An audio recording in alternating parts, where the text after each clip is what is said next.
शुरुआत जो है वो दूसरों से उम्मीद रखकर नहीं होती है। क्रांति की शुरुआत होती है खुद क्रांति बनने से।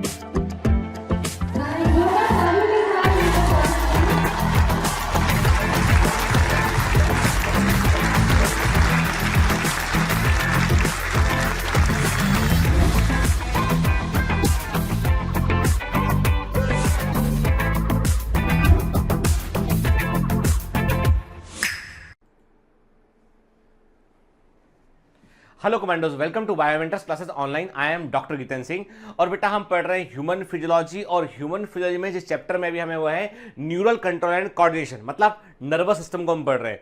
और नर्वस सिस्टम में हम देख चुके हैं अच्छे से बेटा कि फोर ब्रेन क्या होता है, मिड ब्रेन क्या होता है, हिंड ब्रेन क्या होता है, स्पाइनल कॉर्ड क्या होती है और स्पाइनल कॉर्ड से निकलने वाली स्पाइनल नर्व्स किस तरह की होती है। ये भी देखा हमने कि रिफ्लेक्स आर्क क्या होता है, रिफ्लेक्स एक्शन का मतलब क्या होता है, क्लियर।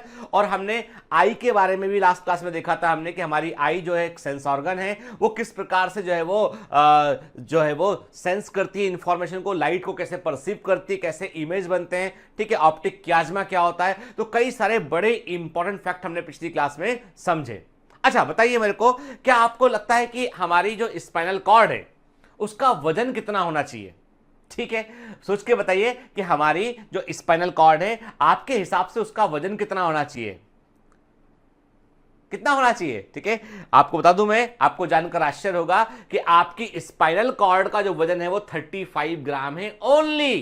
केवल 35 ग्राम वजन है स्पाइनल कॉर्ड का। कितना? 35 ग्राम ओनली। क्लियर। फिर मैंने आपसे कहा था कि कितना जोड़ी क्रेनियल नर्व होती है वो आपको बतलाना है। तो there are 12 pair of cranial nerve के। हमारी बॉडी में 12 जोड़ी क्रेनियल नर्व होती है बेटा और 31 पेयर होती है स्पाइनल नर्व होती है। और कौन सी क्रेनियल नर्व क्या काम में इन्वॉल्व होती है, तो थोड़ा सा एक्स्ट्रा स्ट्रोक के पॉइंट ऑफ व्यू से आप याद रखिएगा। तो please please please please performance enhancement sheet को एक बार बेटा पढ़ लेना, ठीक है, कि क्रेनियल नर्व जो है वो कितनी होती है, कौन सी नर्व का क्या नाम होता है, वेगस का क्या काम होता है बेटा, क्या ग्लासोमोटर क्या काम होता है, ये सब एक बार पढ़ लेना, ठीक है। और दूसरा जो है इसके अलावा सेंसरी नर्व जो 31 पेयर होती है। चलिए तो लेक्चर में आगे कंटिन्यू करते हैं हम।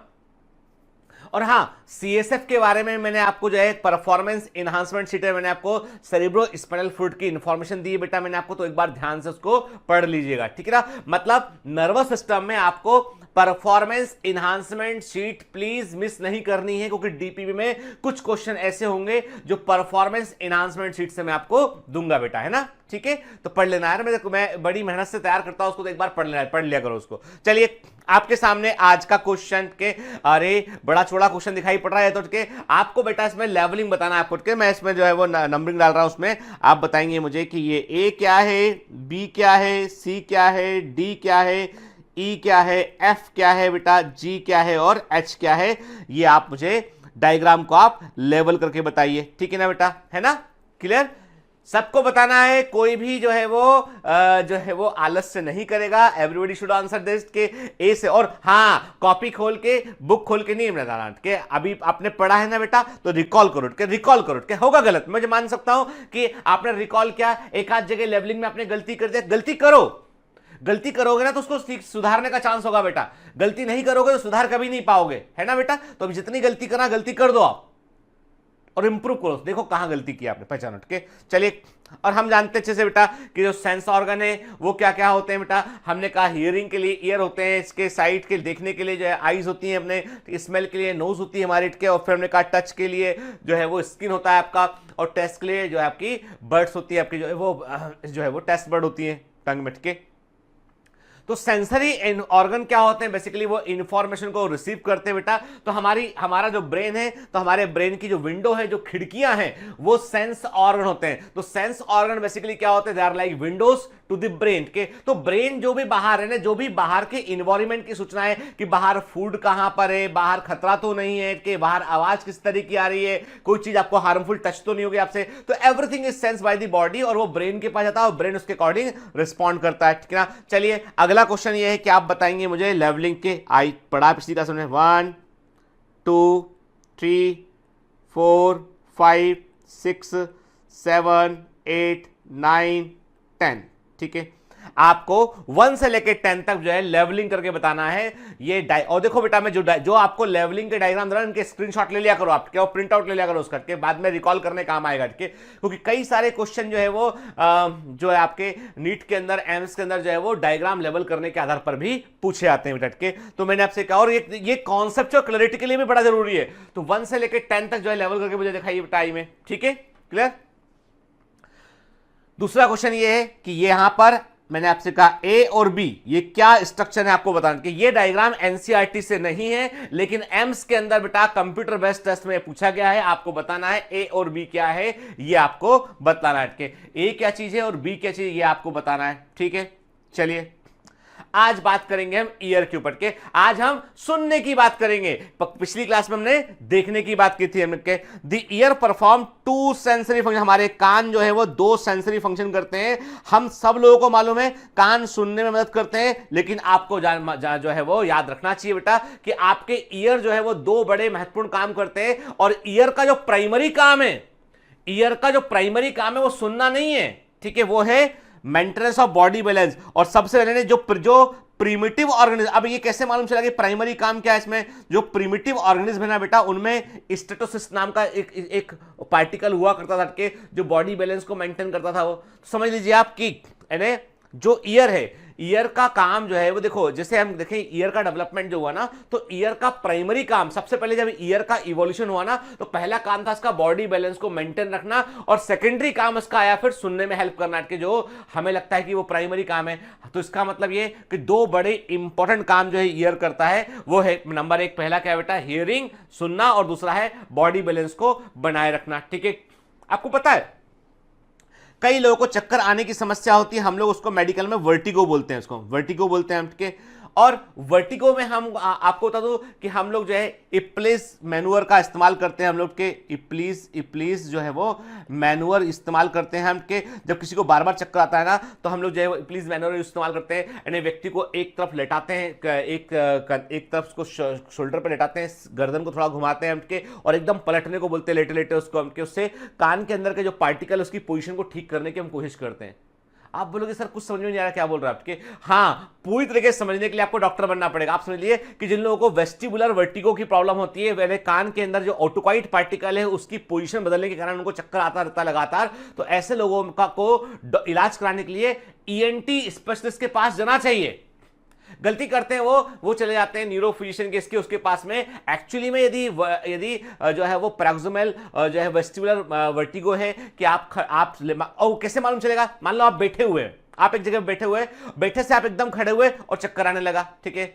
आप लेटे थे, लेट के आप बैठे बिस्तर पे, चक्कर आने लगा के, ठीक है। खड़े हुए थे नॉर्मल थे, जैसे आप बिस्तर आप बैठे चक्कर जैसा फीलिंग हुआ। जब जैसे आप अपनी पोजीशन को चेंज करते हैं और आपको चक्कर जैसा फील होता है, मतलब समझ लीजिए कि 99% संभावना है कि कान के ऑटोकॉइड पार्टिकल में कुछ प्रॉब्लम हो गया है, वो उसका बैलेंस बिगड़ गया है, तो उसके लिए हमको ईएनटी वाले डॉक्टर से मिलना चाहिए, ठीक है। मैंने आपको जनरल ये नीट में नहीं आएगा, ठीक है, मैंने आपको जनरल अवेयरनेस के पॉइंट ऑफ व्यू से ये बताया, ठीक है। तो याद रखिए हमारे जो कान है वो 2 सेंसरी फंक्शन करते हैं, हियरिंग करते हैं और वो बॉडी बैलेंस को मेंटेन करते हैं। Anatomically the ear can be divided to 3 major section. Anatomically हमारे कान को हम 3 बड़े सेक्शन में डिवाइड कर सकते हैं, आउटर ईयर, मिडिल ईयर और द इनर ईयर के। आउटर ईयर बाहर होगा, मिडिल ईयर बीच में होगा, इनर ईयर अंदर होगा के। इससे ध्यान देना बेटा, outer ear is just like a वो क्या करता है, आउटर ईयर जो होता है जो भी साउंड वेव है उसके लिए एक फनल के समान काम करता है, यानी आपका जो ईयर है basically it's like a funnel के समान काम करता है उठ के। तो जो आउटर ईयर है वो वेव्स को इकट्ठा करके कहां भेजेगा, वो उसको मिडिल ईयर तक भेजेगा। और मिडिल ईयर में जो भी वाइब्रेशन आ रहे हैं उनमें से वाइब्रेशन कौन से प्रोमिनेंट वाइब्रेशन है जिनको समझना है ब्रेन को, उनको जो है ट्रांसमिट किया जाएगा इंटरनल ईयर को उठ के। और मिडिल ईयर में इन वाइब्रेशन को बेहतर प्रकार से ट्रांसमिट करने के लिए स्मॉल सेट ऑफ बोन, यानी बोन का छोटा सा सेट होता है, मेलियस इनकस स्टेपिस के। और याद रखना मेलियस इनकस स्टेपिस को यदि आप निकाल दो ना मिडिल ईयर से तो सुनने की क्षमता आपकी खत्म हो जाएगी, क्योंकि वो ये बोन है जो बोन जो है वो साउंड वेव को जो है वो वाइब्रेट करके अंदर की ओर जो है वो ओवल विंडो में उसको ट्रांसफर करती है उसको उठ के, ठीक है। हम आगे बात करेंगे इसमें। और इंटरनल ईयर में बकायदा अरेंजमेंट है कि कहां से साउंड वेव अंदर जाएगा और कहां से बाहर निकलेगा, बकायदा जो है अरेंजमेंट है इसमें। चलो आज हम बिल्कुल ईयर को समझने की कोशिश करते हैं, अच्छे से समझते हैं इसको हम, ठीक है। देखिए आउटर ईयर देख रहे हैं बेटा हम के, फिर हम देख रहे हैं मिडिल ईयर देख रहे हैं और इनर ईयर देख के। आउटर ईयर में आपको ईयर पिन्ना दिखाई दे रहा है और ईयर पिन्ना का दिखाई देना मैमल्स की कैरेक्टरिस्टिक है। ये मैमल्स की कैरेक्टरिस्टिक है। ये क्या बेटा? मैमल्स की कैरेक्टरिस्टिक है। पता है आपको इसको क्या बोलते हैं? बताइए इसको, ये जो हिस्सा है इसको क्या बोलते हैं? क्या है ये हिस्सा? ठीक है, ये जो हिस्सा है, डॉक्टर के पास कभी जाना आपको बुखार फिर प्रॉब्लम, डॉक्टर ये दिखेगा, ऐसे दिखेगा, और ये वाला हिस्सा भी टच करेगा डॉक्टर, ऐसे ऐसे ऐसे टच करके दिखेगा। ठीक है, ये है ट्रैगस। ये क्या है बेटा? ट्रैगस। ये है ट्रैगस। हेलिक्स, एंटी हेलिक्स के हेलिक्स है ये, और ये एंटी हेलिक्स है, ये ट्रैगस है। घबराओ नहीं, इतना कठिन एग्जाम में नहीं आएगा, मैं बता रहा हूं कि देखो चूंकि पढ़ रहे तो हमें पता होना चाहिए कि हम क्या पढ़ रहे हैं। तो मैंने कहा आउटर ईयर क्या है? ये हमारा जो ईयर पिन्ना, ये ईयर पिन्ना मैमल्स की कैरेक्टरिस्टिक है के। और जो है इसके बाद क्या है बेटा? हमने कहा ये ईयर पिन्ना हो गया। फिर ऑडिटरी कैनाल है के, जहां से साउंड वेव इकट्ठा होकर कहां पहुंचेगा? मिडिल ईयर तक पहुंचेगा। तो जो आउटर ईयर है और मिडिल ईयर के बीच में एक पर्दा है के, उसे कान का पर्दा बोलते हैं। उसको हम लोग टिम्पैनिक मेम्ब्रेन बोलते हैं। क्या बोलते हैं? टिम्पैनिक मेम्ब्रेन बोलते हैं। जो आप सामान्य भाषा में कान का पर्दा बोलते हो ना बेटा, वो टिम्पैनिक मेम्ब्रेन होता है, जहां पर एक्सटर्नल ईयर खत्म होता है और इनर ईयर शुरू होता है, वहां पे होता है। और इनर जो मिडिल ईयर शुरू होता है वहां पर होता है। तो मिडिल ईयर जो होता है उसमें 3 बोन होती है, मैलियस, इनकस, स्टेपिस, और उसमें से मैलियस जो होती है वो टिम्पैनिक मेम्ब्रेन से जुड़ी होती है। मैलियस टिम्पैनिक मेम्ब्रेन से अटैच्ड है। देखिए आप, ठीक है ना? क्लियर? और अंदर वाली बोन क्या है? स्टेपिस के। यानी सीक्वेंस बाहर से अंदर ईयर में क्या है? मैलियस, इनकस और स्टेपिस के। और स्टेपिस जुड़ी होती है Oval window of the inner ear के। इनर ईयर में 2 पॉइंट होते हैं, एक पॉइंट से साउंड वेव अंदर इंटर करती है, दूसरे पॉइंट से बाहर निकलती है। तो Oval window is the point जहां से स्टेपिस जो है साउंड वेव के वाइब्रेशन को जो है वो इंटरनल ईयर को भेजता है। ठीक है, और राउंड विंडो वो है जहां से वो वाइब्रेशन बाहर निकल जाते हैं वापस से। ठीक है, क्लियर? और जो इंटरनल ईयर होता है उसमें हमको कॉक्लिया देखने मिलता है और सेमी सर्कुलर कैनाल आपको देखने मिलती है। इंटरनल ईयर वास्तव में यदि जो साउंड वेव है उसको इलेक्ट्रिकल इंपल्स में कन्वर्ट करने का काम है ना, वो इंटरनल ईयर में होता है, आंतरिक ईयर में होता है, कॉक्लिया वाले हिस्से में होता है। ठीक है, ऑडिटरी नर्व वो नर्व होती है जो साउंड वेव से जो इलेक्ट्रिकल सिग्नल बनते हैं उनको ब्रेन तक लेकर जाती है। ठीक है, क्लियर? याद रखिए कि यूस्टेशन ट्यूब जो होती है वो मिडिल ईयर को कनेक्ट करती है। और यूस्टेशन ट्यूब का काम क्या होता है कि मिडिल ईयर और आउटर ईयर के बीच में जो एयर का प्रेशर है उसको मेंटेन रखे। यदि एयर के प्रेशर में डिफरेंस आएगा तो कान का पर्दा खींचेगा तो दर्द होगा। इसलिए जिन लोगों को जुकाम होता है उनकी यूस्टेशन ट्यूब में कई बार ब्लॉकेज आता है, और जब वो लोग एयर ट्रेवल करते हैं तो उनके कान में तेज दर्द होता है। कि जब एयर ट्रेवल करते हैं और कान में दर्द होता है ना, तो कान में दर्द का कारण होता है कि आपके मिडिल ईयर और आउटर ईयर के बीच में जो कान का पर्दा है वो रिट्रैक्ट कर रहा है, वो खींच रहा है, इसलिए दर्द होता है। क्लियर? तो इसीलिए कई बार क्या होता है, कई बार एक चीज होती है कि कई बार आपने सुना होगा कि जो है कभी झगड़ा हो गया और किसी व्यक्ति ने किसी को थप्पड़ मारा के, जोर का थप्पड़ मारा, और वो थप्पड़ हाथ जो है वो उसके कान पे जाके लगा के, तो कई बार कान का पर्दा फट जाता है, रप्चर कर जाता है, क्योंकि जो प्रेशर क्रिएट हुआ, जो वेव्स का जो प्रेशर क्रिएट हुआ वहां पे, और जो उस प्रेशर के कारण कई बार वो कंपन इतना अधिक होता है कि कान के पर्दे को वो डैमेज कर सकता है। ठीक है, इसीलिए जो लोग अधिक नॉइसी एरिया में, अधिक शोर वाली जगह पर रहते हैं, उनको भी सुनने की क्षमता उनकी कम जाती है, क्योंकि कान का पर्दा लगातार दबाव को सहन करता है और फिर वो दबाव के लिए कम सेंसिटिव हो जाता है। ठीक है, चलिए बाद में बात करेंगे इसके बारे में। अभी हम इतना समझ गए कि आउटर ईयर होता है, मिडिल ईयर होता है, और यूस्टेशन ट्यूब मिडिल ईयर से कनेक्ट करती है। अब कई बार एक क्वेश्चन, बड़ा कॉमन सा क्वेश्चन पूछा गया है, यदि आप नाक बंद कर दें अपनी और मुंह बंद कर लें, यदि आप अपनी नोज को बंद कर लें और अपने मुंह को बंद कर लें, तो आप और हवा को आप बाहर छोड़ें, तो हवा कहां से बाहर निकलेगी? यदि आपने अपनी नोज बंद की, मुंह बंद किए और अपनी हवा को आप बाहर निकाल रहे हैं, तो आपकी यूस्टेशन ट्यूब से हवा बाहर निकलने की कोशिश करेगी वो। ठीक है, क्लियर? देखिए, तो हम देख रहे हैं ये ईयर पिन्ना दिखाई पड़ रहा है, एक्सटर्नल ईयर है, ईयर कैनाल देख रहे हैं बेटा यहाँ पे। तो ये एक्सटर्नल, केवल आप एक्सटर्नल ईयर को देखो तो आपको ईयर पिन्ना और ईयर कैनाल दिखाई पड़ेगी। ईयर कैनाल के आपके अंदर वाले सिरे पर क्या होगा?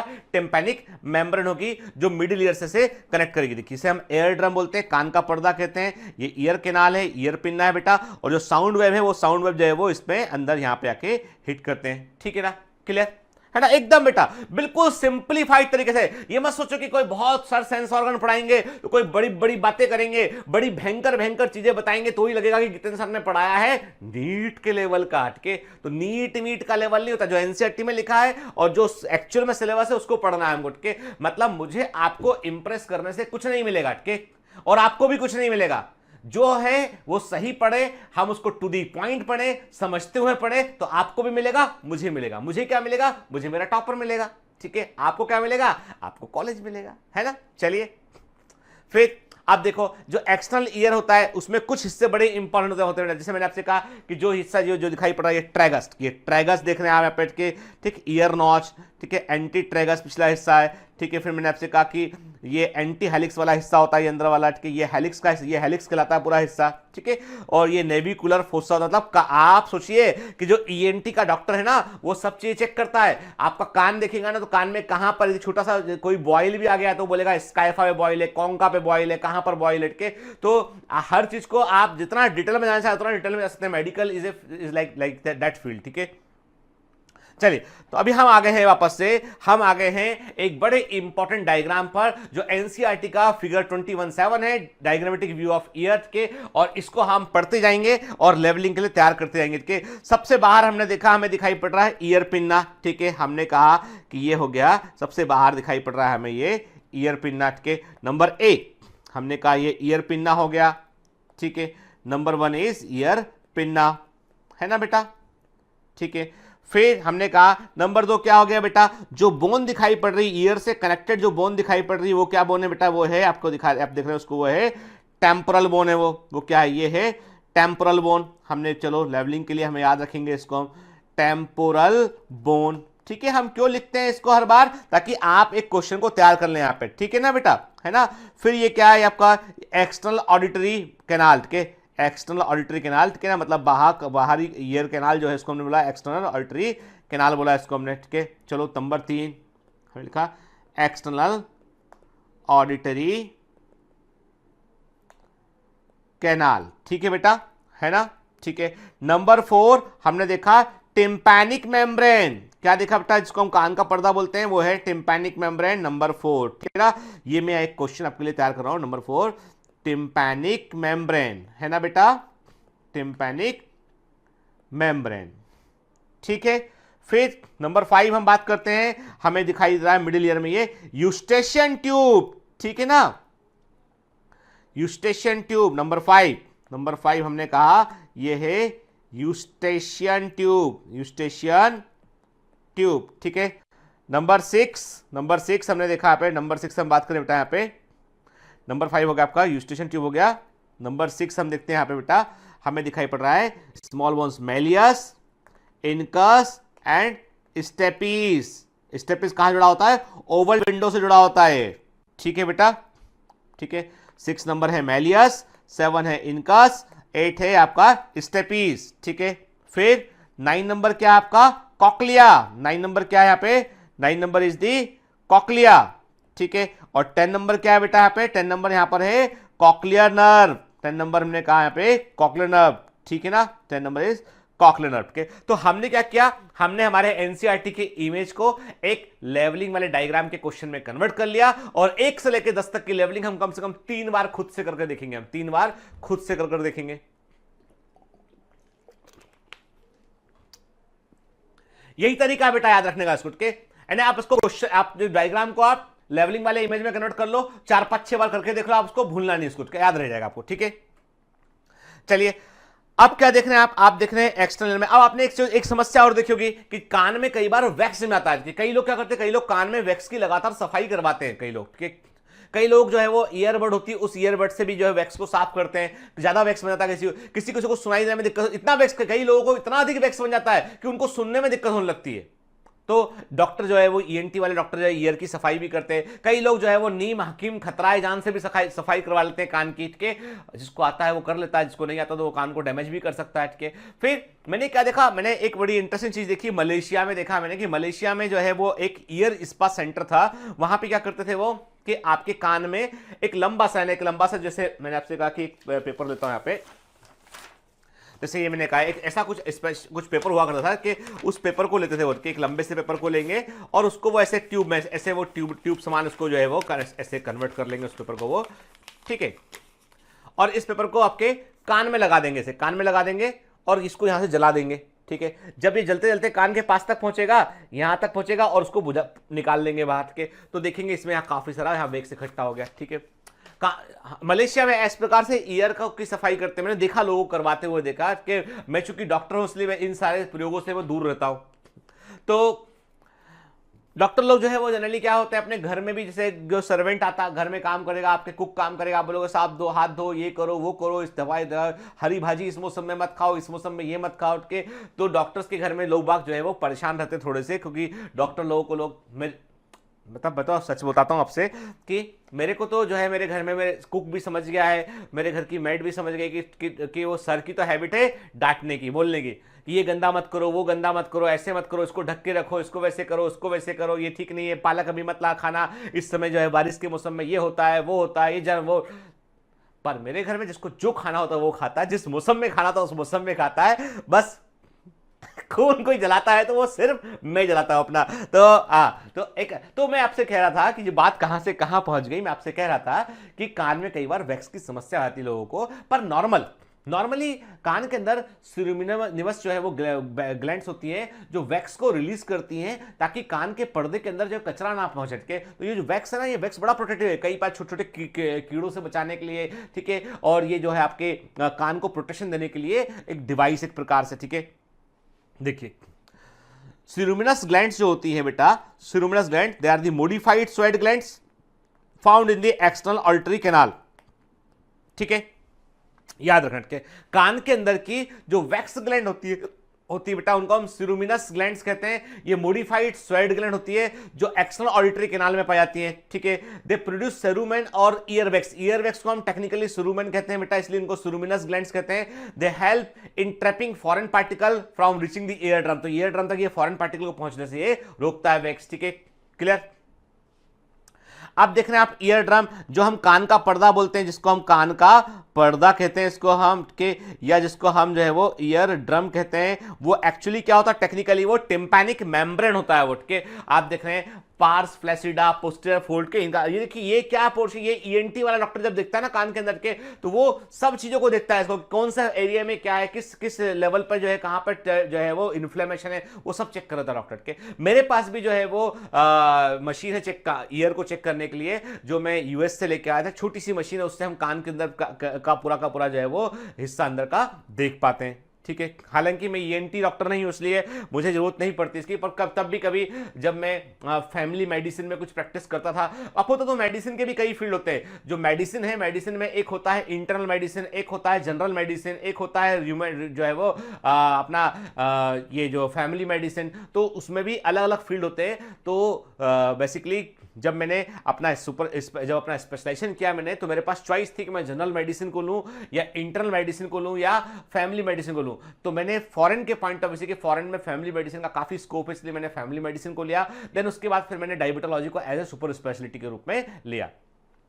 तो जब मैं फैमिली मेडिसिन के कोर्स कर रहा था उस समय, उस दौरान जब मैंने प्रैक्टिस करता था, उस समय हमारे पास सब तरह के पेशेंट आया करते थे। तो वहां पे कान के इन्फेक्शन के मरीज भी आया करते थे, तो हम लोग जो है उससे जो है वो देखा, ऑटोस्कोप से उसको देखा करते थे, ऑटोस्कोप बोलते हैं उसको हम, और ऑप्थेल्मोस्कोप से हम जो है वो अपना आई को भी टेस्ट किया करते थे। चलिए, तो अब आपसे मैं छोटी छोटी मेडिकल की बातें शेयर करता हूँ, इसलिए ताकि कल को आपको भी पता चले कि भाई क्या क्या मेडिकल के अंदर होता है, और आप कोशिश करेंगे तो निश्चित तौर पे आप मेडिकल कॉलेज तक पहुंचेंगे बेटा, ठीक है, और अच्छा करेंगे। The outer ear consist of pinna and external auditory meatus, NCERT, ठीक है ना, हम बात करें के। तो आउटर ईयर में क्या होता है, ईयर पिन्ना होता है और एक्सटर्नल ऑडिटरी कैनाल होती है। The pinna collect the vibration in the air which produce sound, ठीक है। External auditory meatus lead inward and extend up to the tympanic membrane, कहां तक होती है external ear canal, tympanic membrane तक होती है। There are very fine hairs and wax secreting glands in the skin of the pinna and the meatus, के जो हमारा जो ईयर पिन्ना होता है उसके ऊपर आप देखोगे बारीक बारीक फाइन हेयर्स होते हैं। अंदर जो आपका जो आपका एक्सटर्नल ईयर कैनाल होता है उसमें आपको जो है वो जो है वैक्स सिक्रेटिंग ग्लैंड आपको देखने मिलेंगी। The tympanic membrane is composed of the connective tissue covered with the skin outside and with mucous membrane inside. याद रखिएगा टिम्पैनिक मेम्ब्रेन में क्या होता है, टिम्पैनिक मेम्ब्रेन किससे बनी होती है, नंबर एक टिम्पैनिक मेम्ब्रेन कनेक्टिव टिश्यू से बनी होती है और इसके आउटर सरफेस पे स्किन का लेयर होता है, पतला सा यानी थिन स्किन लेयर होता है और अंदर तरफ इसमें म्यूकस मेम्ब्रेन होती है। ठीक है, तो जो टिम्पैनिक मेम्ब्रेन है आउटसाइड उसमें स्किन का एक लेयर होगा, कनेक्टिव टिश्यू से बनी होती है और इनर साइड क्या होगा, इसमें म्यूकस मेम्ब्रेन देखने मिलेगा। ठीक है, देखिए यानी ओवरऑल आपका एक्सटर्नल ईयर क्या काम करता था। आप देखिए इस एनिमेशन में साफ साफ आपको दिखाई पड़ रहा है कि साउंड वेव आ रहा है और उस साउंड वेव के आने पर टिम्पैनिक मेम्ब्रेन के अंदर कंपन हो रहा है और वो कंपन जो है मिडिल ईयर के अंदर जो मेलियस इनकस स्टेपीज है उन कंपन को वो इंटरनल ईयर को ट्रांसफर कर रहे हैं और इंटरनल ईयर को ट्रांसफर कर रहा है थ्रू दी ओवल विंडो। कहां से ट्रांसफर कर रहा है, ओवल विंडो से वो ट्रांसफर कर रहा है बेटा। ठीक है, बिल्कुल एनिमेशन ये this is one of the best animation जो आपको बता रहा है कि एक्सटर्नल ईयर काम कैसे करता है। ठीक है ना, क्लियर बेटा। तो आप देख रहे हो कि बाहर से जो एक्सटर्नल ईयर कैनाल से वाइब्रेशन आया और आके जो है वो क्या हुआ, वो यहां पर मिडिल ईयर तक गया, मेलियस इनकस स्टेपीज है वहां पर जो है वो कंपन को आगे ट्रांसमिट कर दिया गया। ठीक है, क्लियर। चलिए तो हम समझ गए बात को कि मिडिल ईयर। अब देखो ये मिडिल ईयर में मैंने आपसे कहा मिडिल ईयर में क्या है, बेसिकली बोन्स होती है मिडिल ईयर की और यहां पर ईयर जो है देखो एक तरफ क्या है इसके मिडिल ईयर में, एक तरफ जो है जहां पर एक्सटर्नल ईयर है वहां पर टिम्पैनिक मेम्ब्रेन है, टिम्पैनिक मेम्ब्रेन बाउंड्री है, यहां पर एक्सटर्नल ईयर खत्म हो गया, मिडिल ईयर शुरू हो गया है और मिडिल ईयर में जो मेलियस है वो टिम्पैनिक मेम्ब्रेन से कनेक्टेड है। देखिए कनेक्टेड है मेलियस, ये मेलियस हो गया, मेलियस इनकस और मैंने कहा आपसे ये हो गया मेलियस इनकस और स्टेपीज। ठीक है ना, ठीक है, और अंदर कहां कनेक्ट है स्टेपीज, ओवल विंडो पे और आप देखो यूस्टेशन ट्यूब जो है वो मिडिल ईयर में आके खुल रहा है। ठीक है, देखिए आप ना, यानी आप देख रहे हैं कि जो मेलियस ईयर ड्रम मेलियस से जुड़ा है, मेलियस हैमर शेप होता है बेटा और जो इनका से वो एनविल शेप होता है और जो है स्टेपी जो है स्टिर शेप होता है, घोड़े की काठी के समान स्टिर शेप दिखाई पड़ता है। आप देख रहे हैं ओवल विंडो से जुड़ा होता है स्टेपीज के और फिर हम देख रहे हैं मिडिल ईयर। मिडिल ईयर में आप देख रहे हैं ऑडिटरी ट्यूब क्या है बेटा, यूस्टेशन ट्यूब। यूस्टेशन ट्यूब को हम बेटा ऑडिटरी ट्यूब भी कहते हैं, यूस्टेशन ट्यूब को हम ऑडिटरी ट्यूब भी कह रहे हैं यहाँ पे हम। ठीक है, देखिए ना malleus incus and malleus incus and stapes है ना। ठीक है, देख रहे हैं ये आपका। देखो बेटा इमेजेस को बड़े ध्यान से देखा करो क्योंकि इमेजेस बहुत सारी बातें क्लियर करती है, रटना नहीं पड़ता उसको के एकदम दिमाग में तस्वीर रहती है कि ऐसा था और एनिमेशन दिमाग में रखिए अपने। ठीक है, देखो हम देख रहे हैं इसमें हमको दिखाई पड़ रहा है इस आप देखिए यानी बाकायदा लिगामेंट्स हैं, ऐसा स्टेबलाइजिंग लिगामेंट्स हैं जो मेलियस इनका स्टेपीज को अपनी जगह पर रखे होते हैं और स्टेपीज ओवल विंडो पे जुड़ा होता है बेटा, राउंड विंडो पे नहीं जुड़ा होता है। फिर आप देख रहे हैं कि टिम्पैनिक कैविटी जो है, टिम्पैनिक कैविटी क्या होती है, मिडिल ईयर, मिडिल ईयर की कैविटी को हम टिम्पैनिक कैविटी कहते हैं, मिडिल ईयर की कैविटी को हम टिम्पैनिक कैविटी कहते हैं जो टिम्पैनिक मेम्ब्रेन के पीछे तरफ होती है क्या। ठीक है, और आउटर ईयर कैनाल को हम एक्सटर्नल अकॉस्टिक मीटर्स बताते हैं, तो एक्सटर्नल अकॉस्टिक मीटर्स मतलब होता है आउटर ईयर कैनाल। ठीक है, the middle ear consist of 3 ear ossicles malleus incus stapes which are attached to one another in a chain like fashion, जो एक से दूसरे से चेन के समान जुड़े होते हैं। The malleus is attached to the tympanic membrane and stapes is attached to the oval window of the cochlea. Very IMP, ये एग्जाम का क्वेश्चन है। ठीक है, मैं कह रहा हूं क्वेश्चन है तो है, लिख लीजिए इसको। के जो मेलियस है वो टिम्पैनिक मेम्ब्रेन पर जुड़ा होता है जबकि स्टेपीज जो है वो कॉक्लिया के ओवल विंडो पर जुड़ा होता है। ठीक है, द ईयर ऑसिकल क्या काम करता है, अब ईयर ऑसिकल का क्या सिग्निफिकेंस है, सीधे पर्दे से इंफॉर्मेशन को नहीं ली क्योंकि ईयर ऑसिकल जो भी वाइब्रेशन आते हैं उनको वो मैग्नीफाई करके ट्रांसफर अंदर करते हैं के, तो increase the efficiency of transmission of sound wave to the inner ear के। याद रखिएगा इनर ईयर को मोर इफेक्टिवली, इनर ईयर को मोर इफेक्टिवली जो साउंड वेव है उसकी वाइब्रेशन को मोर इफेक्टिवली ट्रांसफर करने काम करते हैं ईयर ऑसिकल करते हैं के। तो यदि ईयर ऑसिकल ना होते तो जो टिम्पैनिक मेम्ब्रेन का पर्दा, क्योंकि देखिए पर्दा जो है ना, पर्दा हर समय जो है कुछ ना कुछ जो है वो तनाव में कुछ ना कुछ जो है मूवमेंट शो कर रहा होता है, लेकिन एग्जैक्टली उस मूवमेंट को कितना ट्रांसफर इंटरनल ईयर को करना है वो काम कौन करता है, वो ईयर ऑसिकल के थ्रू होता है। तो ईयर ऑसिकल जो है वो सुनने की क्षमता को बढ़ाते हैं, के they increase the efficiency of the transmission of the sound wave. ठीक है, देखिए आप है ना, ठीक हम देख रहे हैं, हमें दिखाई पड़ रहा है बेटा मिडिल ईयर वाला हिस्सा देख रहे हैं हम। ठीक है ना, क्लियर। और ये क्या है, ये आपको दिखाई पड़ रहा है यूस्टेशन ट्यूब दिखाई पड़ रहा है, क्लियर। देखिए ना, तो यूस्टेशन ट्यूब को देख रहे हैं बेटा यहाँ पे हम, है ना। फिर हमने आपसे कहा कि ये आपका मिडिल ईयर वाला हिस्सा होता है। तो मिडिल ईयर जो होता है वो यूस्टेशन ट्यूब के थ्रू जो है वो जुड़ा होता है। मिडिल ईयर के अंदर प्रेशर को मेंटेन कौन करता है? यूस्टेशन ट्यूब उसको मेंटेन करता है, ठीक है। And Eustachian tube connect the middle ear cavity with the pharynx. अब इसका एक है जो यूस्टेशन ट्यूब उसका एक एंड कहां खुलता है? मुंह में खुलता है, आपके मुंह में फेरिंग्स वाले हिस्से में खुलता है, और एक एंड उसका कहां खुलता है? आपका मिडिल ईयर। इसीलिए जब कभी कफ या कोल्ड होता है, मेरी बात ध्यान सुनिएगा बेटा के, कभी कॉमन कोल्ड होता है आपको, तो कॉमन कोल्ड होने के दौरान कई लोग क्या करते हैं, वो अपना नैपकिन लेते हैं, जोर से आवाज के साथ में वो नाक साफ करने की, नोज क्लीन करने की कोशिश करते हैं। कई लोगों की हैबिट मैंने देखा चलते फिरते गांव के अंदर, शहर में बॉम्बे के अंदर कोई ऐसा नहीं करता दिखा मुझे अभी तक, पर गांव के अंदर देखा चलते फिरते जो ऐसे पकड़ेंगे और जोर से आवाज निकालेंगे और नोज को जो अंदर का जो भी कंटेंट है वो बाहर निकाल देंगे लोग। देखा होगा आपने करते हुए लोगों को। और आपको बता दो ये जी इस तरीके से कोई यूरोप में या अमेरिका में करते तो लोग उसे बड़े अजीब निगाह से देखते हैं कि ऐसा कैसे कर सकते हो आप, है ना। तो चलिए वो बात छोड़ते हैं। अभी मैं कितना कह रहा हूं आपसे, जब कभी बेटा कॉमन कोल्ड होना तो और ना जो है रनिंग नोज हो, तो सिंपल तरीका ये होता है कि आपने नैपकिन को लेकर जो है इसको टच करें, इसको आपके साफ कर टच करें, जोर से पहुंचने की जोर से इसे कोशिश ना करें, क्योंकि उसमें क्या होता है कि यूस्टेशन ट्यूब के थ्रू जो आपका कफ है, वो जो आपका बलगम है, वो यूस्टेशन ट्यूब के थ्रू जो है वो कहां? मिडिल ईयर तक पहुंच जाता है, और मिडिल ईयर तक पहुंचने के बाद मिडिल ईयर में इन्फेक्शन होता है और कान के पर्दे में वो इन्फेक्शन फैल जाता है। इसको बोलते हैं हम लोग ASOM कहते हैं, एक्यूट उसे बोलते हैं हम एक्यूट सपुरेटिव ओटाइटिस मीडिया बोलते हैं, जिसको हम बोलते हैं मिडिल ईयर इन्फेक्शन होता है। तो इन्फेक्शन फैल जाता है, उसमें कान के पर्दे में तेज दर्द होता है, फिर कई दिन तक एंटीबायोटिक खानी पड़ती है, और कई बार यदि वो इन्फेक्शन लंबा बना रहता है तो क्रोनिक सपुरेटिव ओटाइटिस मीडिया हो जाता है, कान बहने लगता है, कान में से पस निकलने लगता है, और उसमें उस पस में दुर्गंध आती है, बैड स्मेल आती है। तो लोग बाग आप जब चलते फिरते आपके आसपास कोई आएगा तो उसको भी बैड स्मेल आएगी। तो ये तरीका है कि आपको पता होना चाहिए अपनी बॉडी का साइंस पूरा की बॉडी काम, इसलिए जब कोई रनिंग नोज हो तो जोर से नोज को साफ नहीं करना है हमको, ठीक है। तो middle ear Eustachian tube middle ear से फेरिंग्स तक कनेक्ट होता है। The Eustachian tube help in equalising the pressure on either side of the ear drum, ठीक है। चलिए अब ये क्या है, ये हम देख रहे हैं इनर ईयर के। तो इनर ईयर में आपको दिखाई पड़ रहा है इस प्रकार से स्ट्रक्चर दिखाई पड़ रहा है। तो इसका जो हिस्सा जो दिखाई, ये हिस्सा कहलाता है इसका कॉक्लिया, ये हिस्सा इसका कहलाता है कॉक्लिया। कॉक्लिया के अंदर ऑर्गन ऑफ कोटाई होता है, और ये कहलाता है आपका सेमी सर्कुलर केनाल, इन्हें बोलते हैं हम सेमी सर्कुलर केनाल बोलते हैं। संख्या में 3 है, देखिए सेमी सर्कुलर केनाल हमको 3 सेमी सर्कुलर केनाल हमको दिखाई पड़ती है, ठीक है। देखिए ना, ये देख रहे हैं आप कॉक्लिया के अंदर कॉक्लियर डक्ट होती है बेटा, और इसके अंदर ही फिर हम देखते हैं ऑर्गन ऑफ कोटाई पाया जाता है। आप देख रहे हैं आपको जो सेमी सर्कुलर कैनाल दिखाई पड़ रही है बेटा, anterior semi circular canal, posterior semi circular canal और लेटरल सेमी सर्कुलर कैनाल, 3 होती संख्या में, ठीक है ना बेटा, क्लियर। और जहां पर सेमी सर्कुलर कैनाल जो है वो एक साथ कनेक्ट होती है, वहां उस हिस्से को हम एम्पुला बोलते हैं, एम्पुला कहलाता है हिस्सा बेटा, ठीक है, एम्पुला कहते हैं। और एक हिस्सा जहां पे तीनों जुड़ी होती है आपस में, उसे हम यूट्रिकल कहते हैं, यहाँ पे यूट्रिकल होता है हिस्सा। चलिए थोड़ा डिटेल में देखते हैं।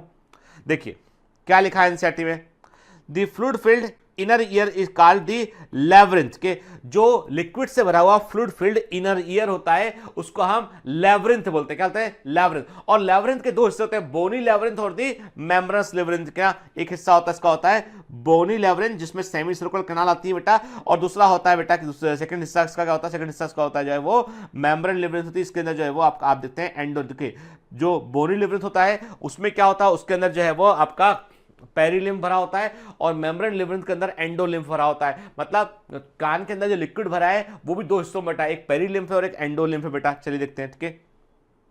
तो जो फ्लूइड फिल्ड इनर ईयर है इसको लेवरिंथ कहते हैं। इसमें 2 हिस्से होते हैं, बोनी लेवरिंथ एंड दी मेम्ब्रेनस लेवरिंथ। क्या bony labyrinth is a series of channel, के ये चैनल्स की एक सीरीज होती है।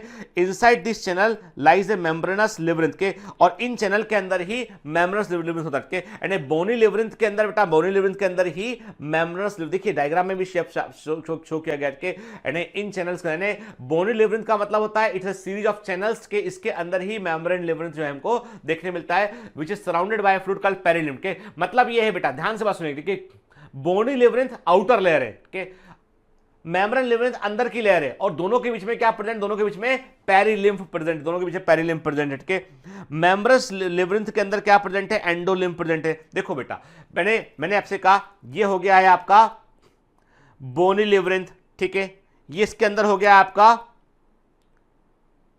मेम्ब्रेन लिवरिंथ, ठीक है ना। यहां पे जो लिक्विड भरा है ये है पेरिलिम्फ, ये पेरिलिम्फ, और अंदर जो भरा है वो है क्या, वो है एंडोलिम्फ है, ठीक है। और लिवरिंथ का क्वाइल्ड पोर्शन जो होता है उसको क्या बोलते हैं हम, कॉक्लिया बोलते हैं। क्वाइल्ड पोर्शन क्या बोलते हैं हम, कॉक्लिया कहते हैं। तो याद रखना बैठ के, यानी जो आपका इंटरनल ईयर है उसमें बाकायदा में दो ट्यूब गए हुए उसमें के, एक बाहर वाला ट्यूब जो है बोनी लिवरिंथ है, उसके बाद पेरिलिम्फ है, फिर मेम्ब्रेन लिवरिंथ है, उसके अंदर एंडोलिम्फ जो है वो पाया जाता है, ठीक है। देखिए ध्यान से, आप देख रहे हैं इसमें आपको दिखाई पड़ रहा है ये, आप हम देख रहे हैं ये पैर देखो, पेरिलिम्फ देख रहे हैं बेटा, ये पेरिलिम्फ है, ठीक है, दिख रहा है आपको पेरिलिम्फ इसमें। ये देखो आप जो है वो अंदर वाला हिस्सा जो है उसमें एंडोलिम्फ के अंदर ऑर्गन ऑफ कोटाई, ये वाला हिस्सा के अंदर कॉक्लियर डक्ट है, ये अंदर ये होगा, यहाँ होगा ये एंडो लिम्फ यहां पर होगा बेटा, यहाँ पे, ठीक है। तो हम क्या देख रहे हैं, हमें दिखाई पड़ रहा है ये जो है वो कायदा पेरिलिम्फ, यानी देखो बोनी लिवरिन दिखाई पड़ रहा है आपको, देन मेम्ब्रेन लिवरिन दिखाई पड़ रहा है आपको यहाँ पे, ठीक है। मेम्ब्रेन लिवरिन के अंदर क्या है कि एंडोलिम्फेडेंट है, और मेम्ब्रेन लिवरिन के अंदर ही आपको ऑर्गन ऑफ कोटाई देखने मिल रहा है, ठीक है। ध्यान से देखिए, हम देख रहे हैं ऑर्गन ऑफ कोटाई को, ये टनल है, इसमें टनल फाइबर है, आउटर हेयर नर्व सेल है, डेल्टर सेल है, बेसिलर मेम्ब्रेन दिखाई पड़ रहा है आपको इसमें, ठीक है। फिर आप क्या देख रहे हैं, टेक्टोरल मेम्ब्रेन दिखाई पड़ रहा है, रीसनस मेम्ब्रेन दिखाई पड़ रहा है। अब ये मेम्ब्रेन क्या होती है हम आगे बात करेंगे। तो अभी हम इतना देख रहे हैं बेटा यहाँ पे कि ये जो हमारा बोनी लिवरिन है और पेरिलिम्फ है, और ये हमारा क्या है, ये हमारा एंडोलिम्फ वाला हिस्सा दिखाई पड़ रहा है, ठीक है ना। देखिए आपका जो इंटरनल ईयर होता है उसमें एक होती है ओवल विंडो, एक होती है राउंड विंडो के। ओवल विंडो जो होता है इस पर जो है स्टेपिस जो है इस पर कनेक्ट होता है के। तो जो साउंड वेव इंटर करता है वो ओवल विंडो से इंटर करता है, पूरे इसमें घूमने के बाद फाइनली ऑर्गन ऑफ कोटाई तक पहुंचने के बाद में फाइनली वो निकलता बाहर कहां से, साउंड वेव, क्योंकि वाइब्रेशन है कहीं से, इसको एग्जिट पॉइंट भी चाहिए होता है, तो वो राउंड विंडो होता है, ठीक है।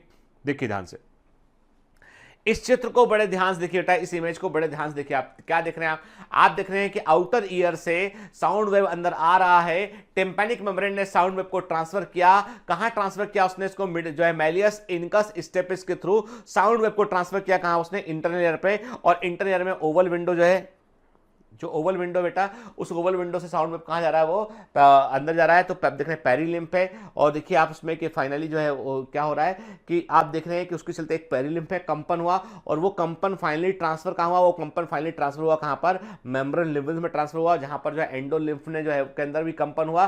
और फिर जो है उससे क्या हो रहा है बेटा, उससे जो ऑर्गन ऑफ कोटाई है, जो उसके अंदर जो है ऑर्गन ऑफ कोटाई है, उसके अंदर की जो हेयर्स हैं, सेंसिटिव हेयर है, उसमें मूवमेंट हुआ, और उससे electric impulse action potential generate होगा, ठीक है। क्लियर, देख रहे हैं आप, देखिए एनसीईआरटी का फिगर 21.8 देख रहे हैं, हमने कहा ये स्केला वेस्टिबुलाई है, स्केला टिम्पैनी है, ठीक है।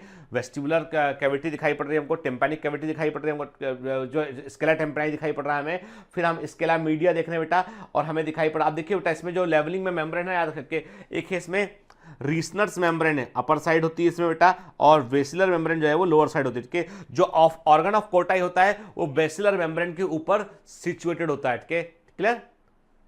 और फिर आप देख रहे हैं टेक्टोरल मेम्ब्रेन जो होती है वो ठीक इसके ऊपर, ऑर्गन ऑफ कोटाई के ऊपर हमको टेक्टोरल मेम्ब्रेन जो है वो दिखाई दे रही है, ठीक है। देखिए ध्यान से, the membranes constituting cochlea are the Reissner's membrane and the basilar membrane. Divide the surrounding perilymph filled bony labyrinth into the upper scala vestibuli and the lower tympanic scala tympanoid के मतलब जो आपके अरे हम देख रहे हैं कि जो कॉक्लिया है, कॉक्लिया में जो मेन मेम्ब्रेन है वो रिसनर्स मेम्ब्रेन है और बेसिलर मेम्ब्रेन है, जो क्या कर रही है बेटा, जो कि जो दो हिस्सों में बैठ रही है। मैंने कहा आपसे रिसनर मेम्ब्रेन ने ऊपर स्केला वेस्टिबुलाई को बनाया उसने, और आप क्या देख रहे हैं बेटा कि जो है वो नीचे क्या बना हुआ है इसमें, हम टेक्टोरल नीचे क्या देख रहे हैं, नीचे हम स्केला बेसिलर मेम्ब्रेन नीचे स्केला टेम्पनाई को बनाया के, तो स्केला टेम्पनाई बेसिलर मेम्ब्रेन ने उसको नीचे बनाया हुआ है, और रिसनर मेम्ब्रेन से ऊपर क्या है, स्केला वेस्टिबुलाई हमको दिखाई पड़ रहा है बेटा, ठीक है। देखिए ना, The space within cochlea is called the scala media filled with the endolymph के, देखिए ना, जो स्केला मीडिया के अंदर का स्पेस है बेटा वो उसमें क्या भरा हुआ अंदर, उसमें आप देखिए एंडोलिम्फ भरा हुआ है, मतलब यहां पर भरा होगा पेरिलिम्फ, यहां पर भरा है पेरिलिम्फ, यहां पर भरा है पेरिलिम्फ, और यहां पर भरा होगा बेटा एंडोलिम्फ, ठीक है। स्केला मीडिया में एंडोलिम्फ भरा होता है, ठीक है, clear. At the base of the cochlea, the scala vestibuli ends at the oval window, के तो हमने कहा कि कॉक्लिया के आधारी हिस्से पे जो हिस्से पे स्केला वेस्टिबुलाई जो होता है वो ओवल विंडो पे खत्म होता है, while the scala tympani terminate at the round window which open to the middle ear. के याद रखिएगा बेटा, राउंड विंडो मिडिल ईयर में खुलता है और स्केला जो ओवल विंडो होता है वो थ्रू द स्टेपीज इंफॉर्मेशन को, वाइब्रेशन को रिसीव करता है। क्लियर? ठीक, देखिए ना, इमेज को बड़े ध्यान से देखिएगा बेटा। आप देख रहे हो उसमें आउटर ईयर दिखाई पड़ रहा है, मिडिल ईयर दिखाई पड़ रहा है। मिडिल ईयर में आप देखो स्टेपीज ओवल विंडो पे जुड़ा हुआ है बेटा, है ना। पेरिलिम्फ है बाहर, ठीक है। स्केला वेस्टिबुलाई देख रहे हैं यहाँ पे हम, ठीक है। उसके बाद क्या देख रहे हैं आप देख रहे हैं जो है आपको जो है वो स्केला टिम्पनाई नीचे दिखाई पड़ रहा है आपको, यहाँ पे नीचे यहाँ पे राउंड विंडो से खुल रहा है वो, ठीक है। फिर क्या देख रहे हैं बेटा आप बीच में देख रहे हैं आपको एंडोलिम्फ दिखाई पड़ रहा है और अंदर आपको ऑर्गन ऑफ कार्टाई दिखाई पड़ रहा है और बारीक बारीक सीलिया होंगे अंदर इसमें, जिनके अंदर मूवमेंट होगा, वाइब्रेशन का मूवमेंट होगा और उससे इलेक्ट्रिक करंट पोटेंशियल जनरेट होगा और उसी से ब्रेन जो है इलेक्ट्रिकल इन्फॉर्मेशन को रिसीव करेगा, ठीक है। The organ of Corti is a structure located on the basilar membrane, very IMP, ठीक है। ऑर्गन ऑफ कोटाई ऐसी संरचना होती है जो बेसिलर मेम्ब्रेन के ऊपर पाई जाती है, which contain hair cell that act as the auditory receptor, जिसमें हेयर सेल होती है जो एक प्रकार से ऑडिटरी रिसेप्टर के रूप में काम करती है। The hair cells are present in row, ये पंक्तियों में पाई जाती है। On the internal side of the organ of Corti, organ of Corti के अंदर की तरफ ये हेयर सेल जो है वो पंक्तियों में पाई जाती है। Basal end of hair cell is close connected with the afferent nerve fiber के, और इन हेयर सेल के का जो बेसल एंड होता है, आखिरी सिरा होता है, वो एफरेंट नर्व फाइबर से जुड़ा होता है। इसलिए जो भी इंफॉर्मेशन रिसीव करती है ये नर्व के थ्रू ब्रेन तक पहुंच जाती है और इसके लिए एक रोल कौन प्ले करता है? ऑडिटरी नर्व जो है इंपॉर्टेंट रोल प्ले करती है, ठीक है। देखिए ध्यान से, ये आप देख रहे हो बेसिलर मेम्ब्रेन, इसके ऊपर आपको दिखाई पड़ रहा है ऑर्गन ऑफ कोटाई, किसके ऊपर? ऑर्गन ऑफ कोटाई दिखाई पड़ रहा है, ठीक है। ऑर्गन ऑफ कोटाई में आप क्या देख रहे हो बेटा? ऑर्गन ऑफ कोटाई में आपको डिफरेंट टाइप की सेल्स दिखाई पड़ेंगी, इनके नाम दिमाग में रखिएगा आपके, जैसे कि मैंने आपसे कहा डेटर सेल होती है, ठीक है। बोस्टर सेल्स, बोटेचर सेल होती है। सेल्स ऑफ क्लॉडियस होती है, सेल्स ऑफ हैंसन होती है इसमें, ठीक है ना। तो बेटा इन सब के भी अपने अलग अलग फंक्शन होते हैं, पर उतना डिटेल में हमको जाना नहीं है क्योंकि हम ईएनटी नहीं पढ़ रहे हैं यहाँ पे, ठीक है। इसलिए हम आपको डिटेल में लेकर नहीं जाएंगे, लेकिन एक दिमाग में रखिएगा बात आपको कि कोई पूछता है cells of Claudius, cells of Deiters, cells of Boettcher, ये आपको कहां देखने मिलेंगी? तो ये आपको ऑर्गन ऑफ कोटाई में देखने मिलेंगी। पिलर सेल्स भी ऑर्गन ऑफ कोटाई में देखने मिलेंगे, ठीक है। आप ऑर्गन ऑफ कोटाई में देख रहे हो नर्व फाइबर दिखाई पड़ रहा है आपको, और आप देख रहे हो टेक्टोरल मेम्ब्रेन के पास आप देख रहे हो कि यहाँ पे आपको दिखाई पड़ रहा है हेयर बंडल दिखाई पड़ रहे हैं आपको, और ये हेयर बंडल है ना, ये हेयर बंडल ही इलेक्ट्रिकल इंपल्स जनरेट करने में रोल प्ले करते हैं, ठीक है ना। क्लियर? देखिए आप, है ना, आप देख रहे हो टेक्टोरल मेम्ब्रेन, हेयर सेल्स को देख रहे हो आप, देखिए हेयर सेल देख रहे हैं, उसके ऊपर बारीक बारीक से हेयर भी दिखाई पड़ रहा है आपको। जब इसके अंदर मूवमेंट होगा तो ये इलेक्ट्रिकल इंपल्स को जनरेट करेगा और ये अल्टरनेट नर्व के थ्रू ब्रेन तक पहुंचेगा। क्लियर? ठीक है, देखिए आप, है ना, ये बाकायदा देखिए आपके आउटर ईयर से साउंड जो है वो वाइब्रेशन को रिसीव किया, जो साउंड वेव को रिसीव किया गया, मिडिल ईयर ने उसको वाइब्रेशन में कन्वर्ट किया और मेलियस इनकस स्टेपिस से ये ओवल विंडो ने रिसीव किया और इंफॉर्मेशन आगे बढ़ा, और यही वाइब्रेशन को जो है वो मेम्ब्रेन लिवरिंथ में जो है एंडोलिम्फ के अंदर फील किया गया। देखिए आप, ये एरो अंदर की ओर आया ना, मतलब यही वाइब्रेशन जो है वो एंडोलिम्फ के अंदर जो है वो फील किया गया और उससे ऑर्गन ऑफ कोटाई ने एक्साइट हुआ। फाइनली जो चूंकि वेव है, साउंड वेव है, तो कहीं से बाहर भी निकला। आप देखिए फाइनली जो है वो ओवल राउंड विंडो से वो वेव्स बाहर आ गया, है ना। Clear? A large number of processes called the stereocilia, very IMP are projected from the apical part of each hair cell के, हर एक हेयर सेल देखो, आप देखो ये हेयर सेल देख रहे हो आप यहाँ पे, ये आपको ऐसा हेयर सेल दिखाई पड़ रहा है, इस हेयर सेल के ऊपरी से आप देखो ये आपको स्टीरियोसीलिया दिखाई पड़ रहे हैं, ठीक है। क्लियर? तो एक बड़ी संख्या में जो है स्टीरियोसीलिया जो है वो जो ईच हेयर सेल होती है उसके ऊपरी हिस्से में आपको दिखाई पड़ते हैं। Above the row of the hair cell there is thin elastic membrane, इसको हम क्या बोलते हैं? टेक्टोरल मेम्ब्रेन कहते हैं। आप देख रहे हो इन हेयर सेल्स के ऊपर आपको जो है एक टेक्टोरल मेम्ब्रेन भी देखने मिल रही है। The inner year also contain a complex system of vestibular apparatus, very IMP, जो कॉक्लिया में ऊपर तक लोकेटेड होता है। जो इंटरनल ईयर होता है बेटा, उसमें आपको एक बड़ा कॉम्प्लेक्स सिस्टम भी देखने मिलता है, इसको हम वेस्टिबुलर एपरेटस कहते हैं। और ये जो वेस्टिबुलर एपरेटस होता है ना, यही बॉडी की बैलेंसिंग में रोल प्ले करता है, ठीक है ना। The vestibular apparatus is composed of 3 semi circular canal के, और इस वेस्टिबुलर एपरेटस में क्या होता है, 3 सेमी सर्कुलर कैनाल होती हैं, और ऑटोलिथ होता है। ऑटोलिथ होता है, लिथ का मतलब पत्थर होता है, स्टोन होता है। तो कान के अंदर एक ऐसा कण होता है, ऐसे स्टोन होते हैं जो स्टोन वास्तव में हमारी बॉडी के बैलेंस को बनाए रखने में रोल प्ले करते हैं, ठीक है। जैसे तराजू होता है, आपने देखा ना कभी नापने वाला तराजू जो होता है, तराजू बोलते हैं उसको, वेट नापने वाला इक्विपमेंट जो होता है, उसमें यदि आप वेट रखेंगे आप, तो दोनों तरफ बराबर वेट रखेंगे तो तराजू बराबर बैलेंस में रहेगा, ठीक है। वैसे ही आपके दोनों ईयर में जो ऑटोलिथ है वो बराबर साइज का होगा और सेम पोजीशन में फिट होगा, तो आपका बॉडी बैलेंस कर लेगा अपने आप को, ठीक है। Macula is the sensory part of the saccule and the utricle. याद रखिएगा बेटा कि सेक्यूल, आप देखो सेक्यूल और एट्रिकल क्या होता है, हम आगे बात करते हैं इस पे। तो मैंने आपसे कहा कि जो है वो इंटरनल में आपको जो है वेस्टिबुलर एपरेटस देखने मिलेगा। देखिए ध्यान से, क्या देख रहे हैं आप, आपको दिखाई पड़ रहा है ये सेमी सर्कुलर कैनाल दिखाई पड़ रही है आपको, interior posterior and the lateral semi circular canal के, और इनका निचला हिस्सा जो फुला हुआ उससे क्या बोला हमने, एम्पुला बोला इसको हमने, ठीक है बेटा। और ये देख रहे हो आप, यहाँ से वेस्टिबुलर नर्व जो है वो जुड़ी होती है, ठीक है, क्लियर। और यही जो हिस्सा होता है यहीं पर जो है आपका वेस्टिबुलर एपरेटस है वो कनेक्टेड होता है इसमें। चलो देखते हैं हम कैसे होता है। Each semi circular canal lies in a different plane at right angle to each other. एक होती है एंटीरियर, पोस्टीरियर और लेटरल साइड होती है, एक दूसरे से 90 डिग्री के एंगल पे, राइट एंगल पे होती है। The membrane canal are suspended in the perilymph of the bony canal के, बोनी कैनाल के अंदर जो है वो मेम्ब्रेनस लेबिरिंथ होता है अंदर उसमें, और बाहर तरफ क्या होता है उसमें पेरिलिम्फ पाया जाता है। The base of the canal is swollen, जो कैनाल होती है सेमी सर्कुलर कैनाल होती है उसका निचला हिस्सा फूला हुआ होता है, जिसको हम एम्पुला कहते हैं। देखा अभी हमने, देखा ना, इसको हम क्या बोलते हैं, एम्पुला कहते हैं। ये वाला हिस्से की बात कर रहे हैं हम, ठीक है। Which contain a projecting ridge called the Crysta ampullaris, जिसमें कि एक उभरा हुआ हिस्सा दिखाई पड़ता है आपको, इसको हम क्या बोलते हैं, क्रिस्टा एम्पुलरिस कहते हैं। इसमें कि हेयर सेल पाई जाती है, ठीक है। देखिए क्रिस्टा एम्पुलरिस के, इसमें एक उभरा हुआ हिस्सा होता है, इसमें हम कहते हैं जहां पर कि जो है वो हेयर सेल्स पाई जाती है, ठीक। The saccule and utricle content a projecting ridge called macula. The crista and macula are specific receptor of the vestibular apparatus responsible for maintenance of the body of the balance of the body and the posture के। तो actually बेटा क्या होता है कि जो आपका सेक्यूल और यूट्रिकल फूले हुए जो स्ट्रक्चर आपको दिखाई पड़ते हैं इसमें, उसमें एक उभरा हुआ हिस्सा है, उसे मैकुला कहते हैं बेटा। क्रिस्टा और मैकुला जो होते हैं they are the special receptor, ये विशेष रिसेप्टर होते हैं बेटा किसके लिए, वेस्टिबुलर एपरेटस के लिए, जो बॉडी के बैलेंस में इंपॉर्टेंट रोल प्ले करते हैं। चलिए हम देखते हैं ध्यान से क्या बोलना चाह रहा हूं आपसे।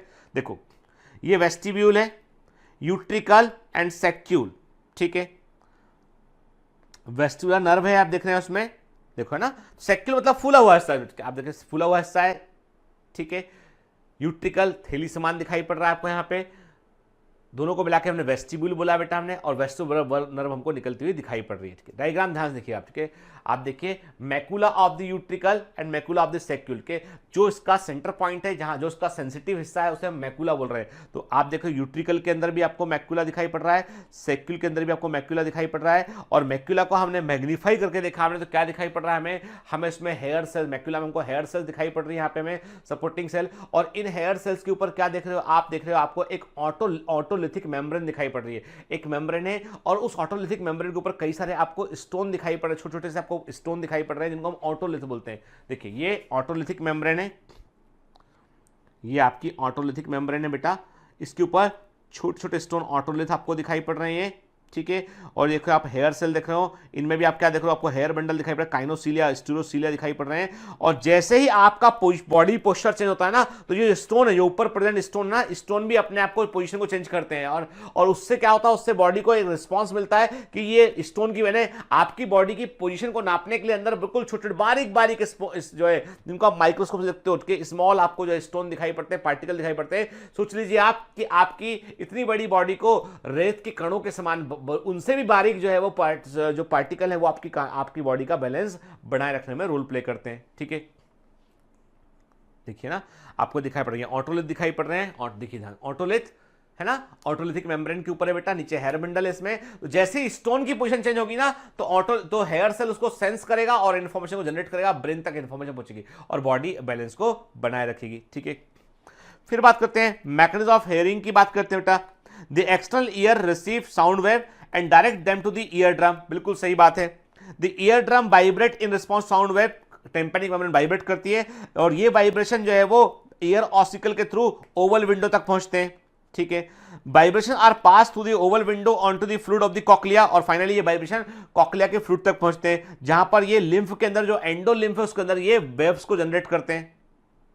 देखिए एनिमेशन को ध्यान से देखिए क्या हो रहा है अंदर के, आप देखिए कि जो आपका टिम्पैनिक मेम्ब्रेन का वाइब्रेशन को मिडिल ईयर के एयर ऑक्सिकल ने जो है वो इंटरनल ईयर को ट्रांसफर किया, और इंटरनल ईयर में आप क्या देख रहे हो, आप देख रहे हो कि पेरिलिम्फ एंडोलिम्फ वाला हिस्सा दिखाई पड़ रहा है। आप देखिए इमेज में, तो एंडोलिम्फ को हमने मैग्नीफाई करके देख रहे हैं कि एंडोलिम्फ के अंदर जो है आप एक प्रकार से जो वेव्स हैं उसके अंदर जो है वो बाहर के वाइब्रेशन के कारण उस पर वेव्स बन रही हैं, और ये जो वेव्स है इसी को हम जो है वो आपका ऑर्गन ऑफ पोर्टाई इसको महसूस कर लेता है इससे, और इससे इलेक्ट्रिकल इंपल्स को जनरेट कर लेता है और ब्रेन तक इंफॉर्मेशन पहुंच जाती है। क्लियर? ठीक है। The waves in the lymph induce a ripple in the vesicular membrane. These movements of the vesicular membrane bend the hair cell, pressing them against the tectorial membrane. ठीक है, उससे nerve impulse generate होती हैं, और associated efferent neuron जो होते हैं उन इंपल्स को जो है वो कहाँ थ्रू दी ऑडिटरी नर्व जो है ब्रेन के ऑडिटरी कॉर्टेक्स तक जो है वो ट्रांसफर करते हैं। ठीक है, और इन इंपल्स को एनालाइज करते हैं और साउंड को हम पहचान पाते हैं। ठीक है, दिख रहे हैं तो पूरा का पूरा देखिए फाइनली क्या हो रहा है, आपका ऑडिटरी कॉम्प्लेक्स आपका एरिया है ब्रेन का, जहां पे आप सुनने वाली आप क्या सुन रहे हो, क्या मतलब है उसको आप महसूस कर पा रहे हो, वहां ट्रांसमिट कर दिया। तो पूरा का पूरा प्रोसेस यहाँ पे इस सेंस ऑर्गन में पूरा कुछ हुआ, प्रोसेस हुआ, और फाइनली ब्रेन को इन्फॉर्मेशन भेज दी। यहाँ पर एक जगह पर ब्रेन में साउंड वेव को पहचाना गया, मतलब साउंड वेव को महसूस किया गया किस तरह का साउंड है और क्या उसका मतलब, उसको इंटरप्रिटेट किया गया, ये ब्रेन के अंदर हुआ है।